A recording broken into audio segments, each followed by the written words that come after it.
Cabin वापसी। हम भागे, तब तक भागे जब तक हमारे फेफड़े जलने न लगे।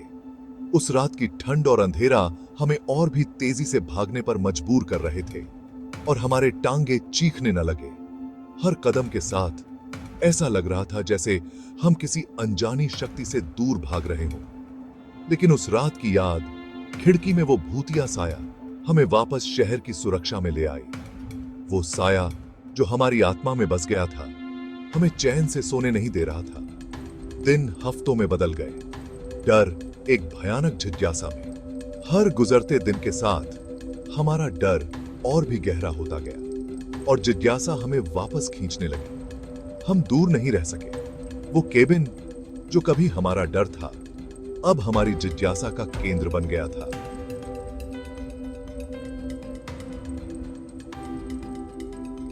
व्हिस्परिंग वुड्स के किनारे पर बना वो वीरान केबिन हमें बुला रहा था। उसकी खामोशी में एक अजीब सी पुकार थी जो हमें वापस खींच रही थी। तो हम लौट आए, टॉर्च और एक कैमरा लिए। हमारी जेबें बेचैनी के वजन से भारी थी। हर कदम के साथ हमारा दिल तेजी से धड़क रहा था और हमारी सांसें तेज हो रही थीं। दोपहर के सूरज ने लंबी परछाइयां डाली, सफाई को संदेह के रंग में रंग दिया। हर परछाई में हमें कुछ छुपा हुआ नजर आ रहा था। सामने का दरवाजा ठीक वैसे ही खुल गया जैसा हमें याद था।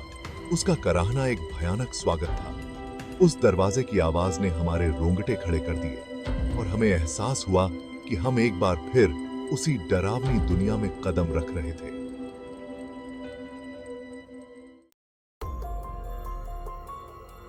एक गुप्त पाथ। धूल के कण सनलाइट की पतली किरणों में नाचते थे जो वॉलों की क्रैकलों से आते थे। हवा भारी थी, सदियों की खामोशी से भरी हुई थी। हम सतर्कता से चले, हर कदम शांति में गूंज रहा था। यह मार्ग ही था जो हमेशा जिज्ञासु रहता था, जिसने इसे पहले देखा था।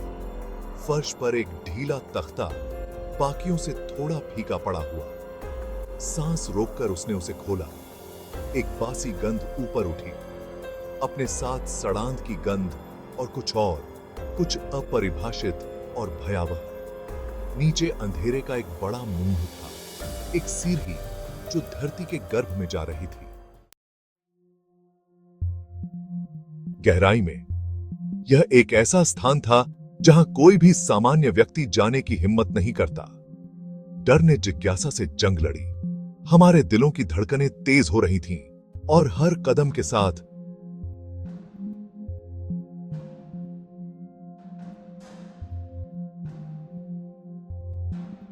अपने डर को मात देने की कोशिश कर रहे थे। अब हम पीछे नहीं हट सकते थे। हमारे चेहरे पर दृढ़ता थी और हमारे मन में एक ही सवाल था, क्या हम सही कर रहे हैं? इतनी दूर आने के बाद नहीं। यह रास्ता हमें एक अज्ञात दुनिया में ले जा रहा था जहां हर कोने में रहस्य छिपे थे। अपनी टॉर्च के साथ हम नीचे उतरे। जैसे जैसे हम आगे बढ़ते गए, अंधेरा और भी गहरा होता गया। हर कदम हमारी रियर एज की हड्डी को ठंडा कर रहा था। हवा ठंडी होती गई और हमारे सांसों की धुंध स्पष्ट दिखाई दे रही थी। अंधेरा और भी गहरा होता गया। ऐसा लग रहा था जैसे यह अंधेरा हमें निगलने की कोशिश कर रहा हो। खामोशी तो बस हमारी अपनी ही बेतरतीब सांसों से टूट रही थी। हर सांस के साथ हम अपने डर को और भी महसूस कर रहे थे। अंत में हम नीचे पहुंच ही गए। यह एक लंबी और कठिन यात्रा थी, लेकिन हम यहां थे।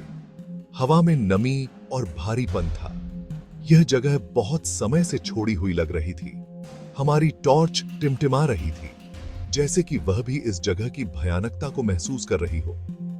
एक गंदे फर्श वाले बेसमेंट का खुलासा करते हुए, जहां हर चीज बिखरी हुई थी। हर सतह पर मकड़ियों के जाले लगे हुए थे। यह जगह समय के साथ और भी डरावनी हो गई थी। बीच में एक अकेला 3 टांगों वाला स्टूल रखा था। स्टूल यहां की कहानी का एक हिस्सा लग रहा था। उस पर एक किताब रखी थी जो बहुत पुरानी और रहस्यमयी लग रही थी। जो मानव त्वचा जैसी दिखती थी। यह किताब हमें यहां के रहस्यों की ओर इशारा कर रही थी। परछाइयों की बुक। हम किताब को देखते रहे। हमारा खून बर्फ में बदल रहा था। यह प्राचीन था। पन्ने पीले और भुरभुरे थे। हिचकिचाते हुए मैंने हाथ बढ़ाया। मेरी उंगलियां ट्रेम्बलिंग रही थीं और उसे खोल दिया। अंदर की लिखावट एक ऐसी भाषा में थी जिसे हम नहीं पहचानते थे। अक्षर टेढ़े मेढ़े और पुराने थे, पर जैसे ही मैंने उन स्ट्रेंज और गरीब चिन्हों को देखा, वे हिलते डुलते हुए मेरे दिमाग में छवियां रिमेंसने लगे। काले जादू की रक्त लाल चांदनी के नीचे बलिदान की इमेजेस। मेरे दिल को ठंडी सिहरन ने जकड़ लिया। यह किताब, यह अपवित्र अवशेष शुद्ध बुराई की आभा बिखेर रहा था। अचानक एक साउंड, एक धीमी फुसफुसाहट मुश्किल से सुनाई देने वाली बेसमेंट के दूर से आ रही है। हम जम गए। हमारा खून ठंडा पड़ गया। फुसफुसाहट फिर आई, इस बार ज्यादा करीब। एक ऐसी फुसफुसाहट जो हमारे दिमाग की सीमाओं के आसपास घूमती हुई प्रतीत हो रही थी। हमारी टॉर्च हमारे कांपते हैंडों में नाच रही थी। वॉलों पर भयानक परछाई डाल रही थी। हमने अंधेरे में देखने के लिए दबाव डाला।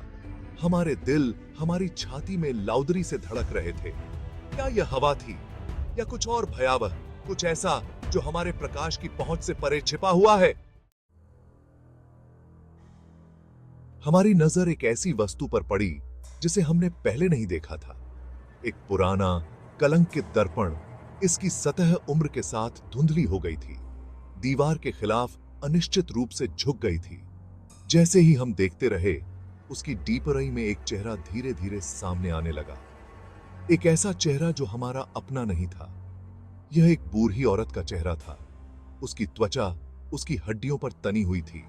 उसकी आंखें ठंडी द्वेषपूर्ण रोशनी से जल रही थीं। उसने सीधे हमें घूरा। उसके होठों पर एक भयानक मुस्कान फैल गई। फिर जैसे ही यह प्रकट हुआ था, चेहरा गायब हो गया। हमें अपने ही भयभीत रिफ्लेक्शंसों को घूरते हुए छोड़ दिया। दहशत ने हमें जकड़ लिया। हमें वहां से निकलना था और ब्लेज दी। हम भागने के लिए मुड़े, लेकिन जिस रास्ते से हम आए थे वह बंद था। सीढ़ियां, बेसमेंट से बाहर निकलने का एकमात्र रास्ता गायब हो गया था। उसकी जगह मिट्टी की एक ठोस दीवार ने ले ली थी। हम फंस गए थे। फुसफुसाहट फिर से शुरू हुई, इस बार तेज, हमारे चारों ओर घूमती हुई, हमारे डर का मजाक उड़ा रही थी। तापमान गिर गया और सड़ांध की दुर्गंध से हवा भर गई। हम अकेले थे, अंधेरे में किसी प्राचीन और दुष्ट के साथ फंस गए थे। बेतहाशा मैंने जवाबों की तलाश में किताब के पन्नों को पलटा। वो रहा, एक आरेख मिस्ट्रीमय प्रतीकों की एक श्रृंखला के साथ। यह एक अनुष्ठान था, सोलों को खुश करने और केबिन के चंगुल से बचने का एक तरीका। हम स्टूल के चारों ओर इकट्ठा हुए। हमारे हाथ ट्रेम्बलिंग रहे थे क्योंकि हम किताब में दर्शाए गए प्रतीकों की नकल कर रहे थे। हमारी साउंडें, हालांकि अस्थिर थीं, एक स्वर में ऊपर उठी, अजीब शब्दों का चांटिंग कर रही थी। ऊर्जा से हवा में दरार पड़ गई और एक ठंडी हवा हमारे चारों ओर घूम गई। अचानक एक बहरेपन की दहाड़ के साथ हमारे सामने की दीवार टूट गई। यह एक ऐसा क्षण था जिसने हमारे दिलों की धड़कन को रोक दिया, जैसे समय थम गया हो। दीवार के टूटते ही एक रहस्यमय दुनिया हमारे सामने प्रकट हो गई। रोशनी भर गई, हमें अंधा कर रही थी। यह रोशनी इतनी तीव्र थी कि हम अपनी आंखें खोल भी नहीं पा रहे थे। ऐसा लग रहा था जैसे हम किसी दूसरी दुनिया में प्रवेश कर रहे हों, जहां सब कुछ अज्ञात और भयावह था। हम ठोकर मारकर बाहर निकले, सांस लेने के लिए हांफते हुए, जैसे किसी बुरे सपने से जागे हों। हर कदम के साथ हमें ऐसा महसूस हो रहा था कि हम किसी अदृश्य शक्ति से लड़ रहे हैं।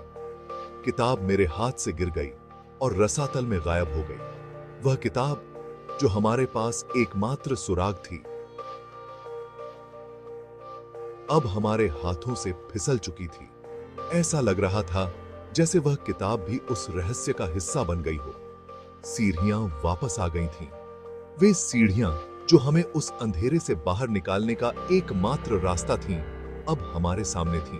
लेकिन उन सीढ़ियों पर कदम रखना भी एक चुनौती से कम नहीं था। हमने समय बर्बाद नहीं किया। हम जानते थे कि हर पल कीमती है। हम दौड़ते रहे, बिना पीछे मुड़े, जैसे कोई अदृश्य शक्ति हमें आगे बढ़ने के लिए मजबूर कर रही हो। हम भागे, तब तक नहीं रुके जब तक हम सफाई की सुरक्षा तक नहीं पहुंच गए। वह सफाई जो हमें उस भयावहता से बचा सकती थी। हम जानते थे कि हमें वहां पहुंचने के लिए हर संभव प्रयास करना होगा। केबिन अभी भी खड़ा है, शहर के किनारे पर एक खामोश प्रहरी। वह केबिन जो हमारे लिए एकमात्र आश्रय था, अब भी वहां खड़ा था, जैसे हमारी प्रतीक्षा कर रहा हो। हमने उस रात जो देखा, उसके बारे में कभी बात नहीं की। वह रात जिसने हमारे जीवन को हमेशा के लिए बदल दिया, अब भी हमारी यादों में ताजा है। लेकिन कुछ चीजें अनदेखी नहीं की जा सकती। कुछ अनुभव ऐसे होते हैं जो हमारी आत्मा में गहरे छप जाते हैं। वे अनुभव जो हमें हमेशा के लिए बदल देते हैं। कुछ यादें दफन होने से इनकार करती हैं। वे यादें जो समय के साथ धुंधली नहीं होती, बसई सी भी नहीं, बल्कि और भी स्पष्ट हो जाती हैं। और गहराई से हम जानते हैं कि वह रहस्य अब भी जीवित है, हमारे भीतर कहीं ना कहीं। जंगल में बनी केबिन में अभी भी उसके रहस्य छिपे हुए हैं। वह केबिन जो अब भी अपने भीतर अनगिनत कहानियां समेटे हुए है। अगली अनसुनी आत्मा के अपने भयावहता पर ठोकर खाने का इंतजार कर रही है। वह आत्मा जो उस रहस्य को सुलझाने की कोशिश करेगी, लेकिन शायद कभी सफल नहीं हो पाएगी।